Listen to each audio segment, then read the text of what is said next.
നമസ്കാരമുണ്ട്. ഇന്ന് ഞാൻ നിൽക്കുന്നത് ലോകാത്ഭുതങ്ങളായിട്ടുള്ള ഈജിപ്തിൻ്റെ പിരമിഡുകളുടെ മുമ്പിലാണ്. പിരമിഡുകൾ ഇവിടെ ഈ വിജനമായിട്ടുള്ള പ്രദേശത്താണ് ഇരിക്കുന്നത്. 3 രാജാക്കന്മാരുടെ പിരമിഡുകളാണിത്. അന്നത്തെ കാലത്ത് എത്രയോ വർഷാനുവർഷങ്ങൾക്ക് മുമ്പ്, നൂറ്റാണ്ടുകൾക്ക് മുമ്പ് പണിതത്. അത് ലോകത്തിലെ അത്ഭുതങ്ങളായിട്ട് ഇപ്പോഴും നിൽക്കുന്നുണ്ട്.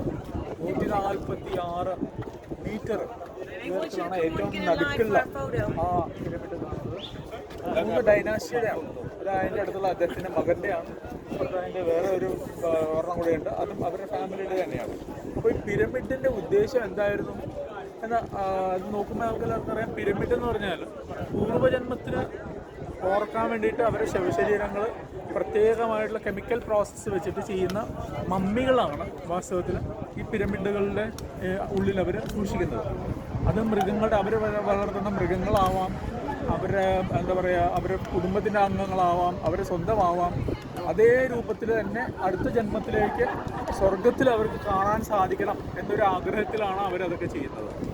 അപ്പോൾ ഈ പിരമിഡുകൾ വരുന്ന സമയത്ത് നമുക്ക് ഈ സംബന്ധിച്ചിട്ടുള്ള ഒരു കഥാമൃതത്തിന് വേണ്ടിയിട്ടുള്ളൊരു കഥ പറയാനാണ്. അത് പറഞ്ഞാൽ പൂർവ്വജന്മങ്ങൾ, ഇനി വരുന്ന ജന്മങ്ങൾ, ഇതിനെക്കുറിച്ചിട്ടുള്ള ചർച്ചകൾ, അതുപോലെ തന്നെ സോളിഡായിട്ടുള്ള എവിഡൻസ് ഭാരതത്തിലുണ്ട്.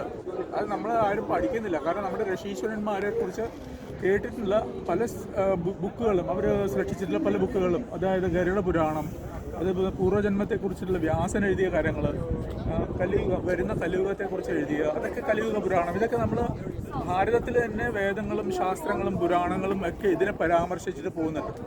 അപ്പോൾ ഇന്ന് നമ്മൾ പറയാൻ പോകുന്നത് ഈ ജന്മങ്ങൾക്ക് മുമ്പ്, ജന്മങ്ങൾക്ക് ശേഷം, life after death, life before life, ഇതിനെക്കുറിച്ച് റഷ്യൻ ശാസ്ത്രജ്ഞന്മാർ നമ്മുടെ ഈ ഗരുഡ പുരാണത്തിനെ ആധാരമാക്കിയിട്ടുള്ള ഒരു ശാസ്ത്രീയമായിട്ടുള്ള പാരാസൈക്കോളജിക്കൽ ഒരു സ്റ്റഡി നടത്തി.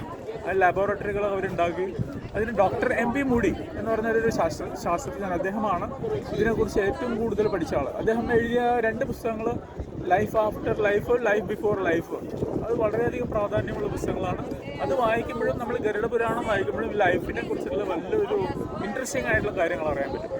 ഈ സ്വാമി വിവേകാനന്ദന് വേറൊരു ലോകത്തു നിന്നാണ് ഈ രാമകൃഷ്ണ പരമഹംസരെ കൊണ്ടുവന്നതായിട്ടും നമുക്ക് കാണാം. അതേപോലെ തന്നെ പരമഹംസ യോഗാനന്ദയെ കൊണ്ടുവന്ന ആ ആത്മാവിനെ കൊണ്ടുവന്നത് യുക്തേശ്വർ എന്ന് പറഞ്ഞ അദ്ദേഹത്തിൻ്റെ ഗുരുവാണ്. അപ്പോൾ അവരുടെ ഉദ്ദേശം ഇവരെ കൊണ്ട് നല്ല നല്ല കാര്യങ്ങൾ ചെയ്യിക്കാനായിട്ട് ഈ ലോകത്തിൽ ചില ആൾക്കാരെ കൊണ്ടുവരുന്നുണ്ട്. അവർ ഈ നമ്മുടെ സന്യാസ പരമ്പരകൾ, അതിൻ്റെ ഒരു ഭാഗം തന്നെയാണ് ഇതിൽ വരുന്നത്.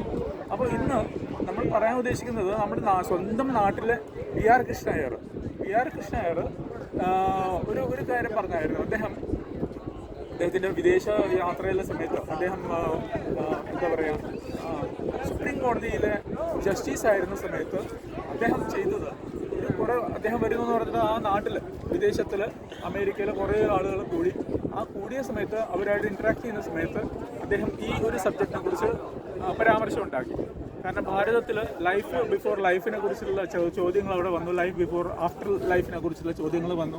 അപ്പോൾ ഈ ചർച്ചകൾ വന്ന സമയത്ത് അദ്ദേഹം പറഞ്ഞു, ഭാരതത്തിനെക്കുറിച്ചും നിങ്ങൾ എന്ത് മനസ്സിലാക്കിയിട്ടുണ്ട്? ഭാരതത്തിൻ്റെ ആത്മീയ ശാസ്ത്രങ്ങൾ, ഋഷീശ്വരന്മാർ, ഇതെല്ലാം തന്നെ ഇതിനെക്കുറിച്ച് വളരെയധികം ഗഹനമായിട്ടുള്ള കാര്യങ്ങൾ പറഞ്ഞതാണ്.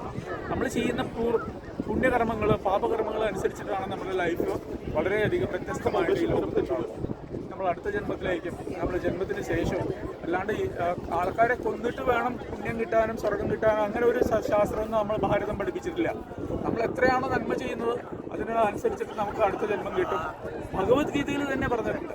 ഭഗവത്ഗീതയിൽ എത്രയാണോ അന്ത്യകാലേച്ച മാമേവ സ്മരൻ മുക്ത്വാ കളേബരം, എൻ്റെ അവസാനത്തിൽ നിങ്ങൾ എത്ര ദുഷ്ടനാണെങ്കിലും എന്നെക്കുറിച്ച് അന്ത്യകാലത്ത് നിങ്ങൾ ചെയ്യുന്ന കാര്യങ്ങൾ എന്നെക്കുറിച്ച് ഓർക്കുകയാണെങ്കിൽ, നന്മകൾ ചെയ്യുകയാണെങ്കിൽ നിങ്ങൾ ഡെഫിനറ്റായിട്ട് നിങ്ങൾക്ക് വളരെയധികം നല്ല ജന്മം കിട്ടും എന്ന് ഭഗവത്ഗീത പോലും പറയുന്നുണ്ട്. അപ്പോൾ ഇത് നമ്മൾ ചിന്തിക്കുന്ന സമയത്ത് PR കൃഷ്ണയെ സംസാരിക്കുമ്പോൾ അതിനിടയ്ക്ക് ഒരു ഓട്ടോബയോഗ്രഫി യോഗി എന്ന് പറയുന്ന പുസ്തകം അദ്ദേഹത്തിനെ തന്നെ കാണിച്ചു. ഈ പുസ്തകം കണ്ട സമയത്ത് അദ്ദേഹം പറയുന്നത് നമ്മുടെ നാട്ടിലെ ഭാരതത്തിലെ ഋഷീശ്വരന്മാരുടെ ഒരു സെറ്റാണ്. ഇദ്ദേഹത്തിൻ്റെ ഗുരു യുക്തേശ്വർ, അദ്ദേഹത്തിൻ്റെ ഗുരു മഹാശയ, ലാഹിരി മഹാശയ. ഈ ലാഹിരി മഹാശയനെ സൃഷ്ടിച്ചു കൊണ്ടുവന്നത് ആരാ?